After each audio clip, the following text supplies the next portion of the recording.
adalah makhluk sosial. Sejak lahir, kita terhubung satu sama lain melalui komunikasi. Melalui komunikasi, kita belajar, tumbuh, dan merasakan kasih sayang. Dengan saling berinteraksi, kita membentuk hubungan, membangun kepercayaan, dan menciptakan masyarakat yang harmonis. Komunikasi adalah proses pertukaran informasi, ide, pikiran, dan perasaan antara dua pihak atau lebih melalui bahasa verbal maupun non-verbal. Komunikasi mencakup berbagai bentuk seperti tulisan, ucapan, ekspresi wajah, gerakan tubuh, atau simbol-simbol yang dapat dipahami oleh pihak terlibat. Komunikasi bukan hanya tentang kata-kata, tetapi juga tentang empati, memahami, dan mendengarkan. Dalam proses pembelajaran, komunikasi adalah kunci penting untuk mencapai tujuan antara siswa dan guru, terutama untuk anak yang berkebutuhan khusus, seperti anak yang tunarungu.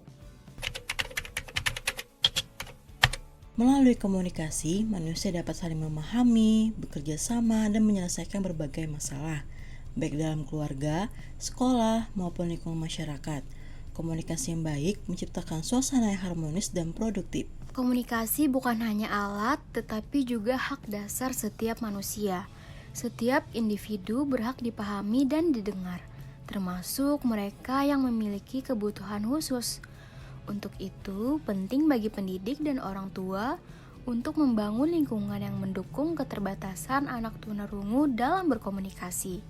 Bagi anak tunarungu, komunikasi menjadi kunci penting untuk mengenal dunia dan mengembangkan diri mereka. Dengan akses komunikasi yang sesuai, seperti bahasa isyarat atau teknologi bantu dengar, mereka dapat belajar, bersosialisasi, dan membangun kepercayaan diri.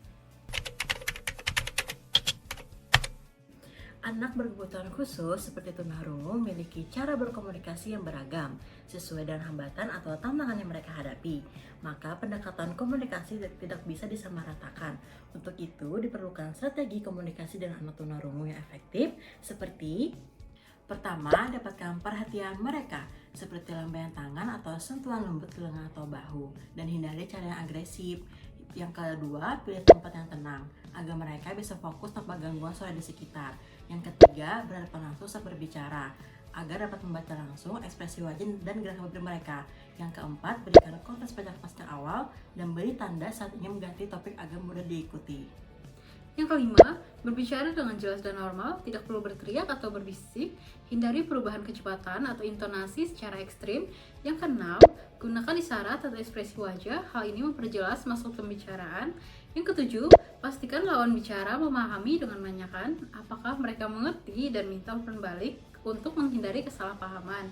Yang kedelapan, jika diperlukan, tulis poin penting seperti nama, informasi penting lain. Hal ini diperlukan agar mudah dipahami dan diingat. Anak tunarungu mengalami kesulitan dalam komunikasi verbal akibat keterbatasan pendengaran dan bicara. Komunikasi adalah aspek penting dalam perkembangan bahasa dan sosial mereka. Maka dari itu, diperlukan metode pembelajaran khusus yang sesuai dengan kondisi dan kemampuan masing-masing anak. Di SLB Negeri Anuk Nengrolek Semawe, mereka menerapkan 5 metode pembelajaran untuk anak tunarungu wicara, yaitu yang pertama, SIBI, Sistem Isyarat Bahasa Indonesia, yaitu menggunakan isyarat untuk memfasilitasi komunikasi visual. Yang kedua, Auditori Verbal, yaitu menggunakan alat bantu dengar dan latihan mengenal suara. Yang ketiga, metode visual, dengan mengandalkan gambar atau media visual untuk pembelajaran. Yang keempat, lip reading, merupakan metode melatih anak memahami percakapan melalui gerakan bibir dan ekspresi wajah.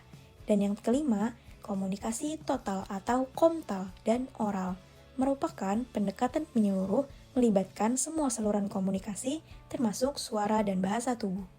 Tetapi, efektivitas setiap metode bergantung pada karakteristik individu anak, alat bantu yang tersedia, dan kreativitas guru. Penerapan metode yang tepat dapat mendorong perkembangan bicara, meningkatkan partisipasi belajar, dan memperbaiki kualitas hidup anak tunarungu. Namun, membangun komunikasi yang efektif tentu tidak mudah. Guru menghadapi beberapa tantangan yang cukup kompleks. Yang pertama, setiap anak memiliki karakter dan kebutuhan komunikasi yang berbeda-beda, maka pendekatannya pun harus personal. Yang kedua, respon anak sering lambat. Ini menuntut kesabaran ekstra dari guru yang harus mengulang pesan lebih dari sekali agar bisa dipahami. Yang ketiga, banyak ABK mengalami kesulitan dalam mengekspresikan keinginannya. Akibatnya, mereka bisa mengalami tantrum atau ledakan emosi. Guru perlu tahu cara menanganinya dengan mencari tahu penyebab, bekerja sama dengan orang tua, dan menunggu anak tenang sebelum melanjutkan komunikasi. Yang keempat, keterbatasan fokus juga menjadi kendala besar. Karena itu, guru harus kreatif dalam menggunakan media visual dan metode stimulatif lainnya agar pembelajaran tetap menarik. Dan yang tak kalah penting yaitu keterampilan personal guru. Guru perlu bisa mengelola emosinya sendiri dan memberikan penerimaan tanpa syarat kepada anak-anak yang dia dampingi. Salah satu masalah utamanya adalah kesulitan dalam berkomunikasi. Karena keterbatasan pendengaran, proses penyampaian materi dan pemahaman siswa sering terganggu. Kesalahpahaman bisa terjadi antara guru dan siswa, bahkan antara siswa sendiri. Nah, solusinya adalah terapi pendengaran dan bicara yang sangat penting untuk membantu siswa berkomunikasi lebih baik. Banyak bahan ajar belum dirancang untuk kebutuhan siswa tunarungu, padahal media visual dan interaktif sangat membantu pemahaman mereka. Dengan media yang tepat, pembelajaran jadi lebih efektif, baik bagi siswa maupun guru. Masih banyak guru yang belum memiliki pelatihan khusus untuk mengajar siswa tunarungu. Pengetahuan teknik komunikasi, media belajar yang tepat, dan metode pengajaran inklusif sangat dibutuhkan. Pelatihan dan seminar bisa menjadi solusi untuk meningkatkan kompetensi guru. Jika komunikasi dibangun dengan cara yang tepat, dampaknya sangat besar terhadap perkembangan ABK.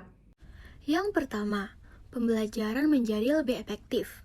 Anak merasa lebih nyaman, sehingga hubungan guru dan siswa pun terjalin lebih erat. Yang kedua, anak merasa lebih percaya diri. Komunikasi yang jelas dan penuh kasih sayang membantu anak merasa lebih diterima dan dihargai. Yang ketiga, anak jadi lebih mampu mengelola emosinya sendiri. Karena mereka tahu bagaimana mengekspresikan kebutuhan dan perasaan tanpa harus marah atau tantrum.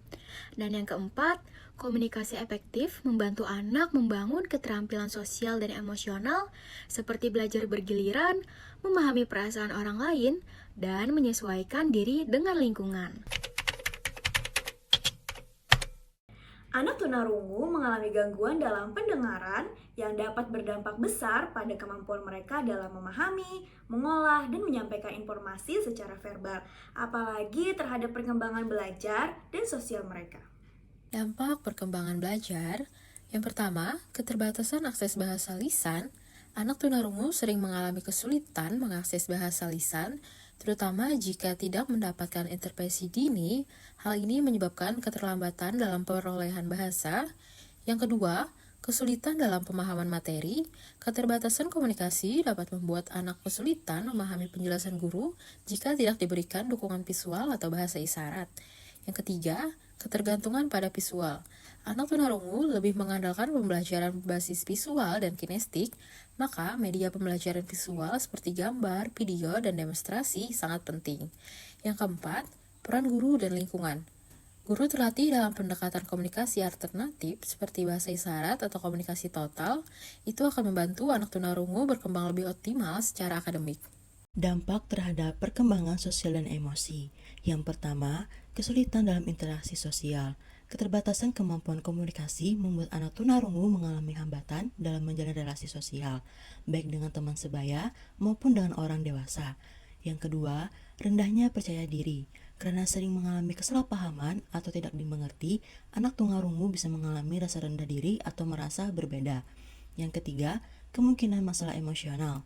Komunikasi yang terbatas bisa menyebabkan frustasi, kemarahan, atau kecemasan, karena anak kesulitan mengekspresikan kebutuhan atau perasaannya. Yang keempat, peran keluarga dan dukungan sosial. Anak tunarungu yang dibesarkan dalam keluarga yang menggunakan bahasa isyarat atau komunikasi yang efektif cenderung memiliki perkembangan sosial emosional yang lebih baik. Komunikasi yang efektif berdampak positif pada tumbuh kembang anak tunarungu. Solusi yang dapat diterapkan misalnya pengulangan kata-kata secara berulang, memahami karakteristik individu siswa, menggunakan media pembelajaran seperti video, gambar, tulisan, dan alat peraga, mendorong siswa tunarungu untuk bersosialisasi dan berinteraksi satu sama lain, memberikan kebebasan berbicara dan menyuarakan pendapat, serta memberikan apresiasi dan pujian ketika siswa berhasil berkomunikasi dengan baik. Bagi anak tunarungu, dunia ini memang berbeda, tapi bukan berarti masa depan mereka terbatas. Karena ketika komunikasi dibangun dengan cinta, tak ada yang tak mungkin untuk mereka capai. Surya Sahetapi, seorang tunarungu yang menjadi sosok yang didengar banyak orang. Ia berani bicara meski tanpa suara. Ia menembus batas dan menjadi aktivis internasional yang memperjuangkan hak disabilitas. Selain Surya Saetapi, ada juga Engki Yudhistia, seorang perempuan hebat yang tak menjadikan keterbatasan sebagai alasan untuk menyerah. Ia kini menjadi staf khusus presiden yang membuktikan bahwa disabilitas bukan penghalang untuk berkontribusi bagi negeri. Surya dan Engki adalah bukti bahwa masa depan bukan hanya milik mereka yang bisa mendengar, tetapi juga milik mereka yang mau berjuang. Mari kita mulai dari diri kita sendiri, belajar berkomunikasi dengan penuh empati, karena dengan memahami, kita membangun harapan bagi mereka. Komunikasi bukan hanya soal menyampaikan pesan, tapi tentang membangun koneksi dari hati ke hati. Dengan komunikasi yang penuh empati, anak-anak yang berkebutuhan khusus bisa tumbuh dan belajar lebih optimal. Mari kita menjadi bagian dari lingkungan pendidikan yang lebih inklusif dan memahami setiap kebutuhan anak.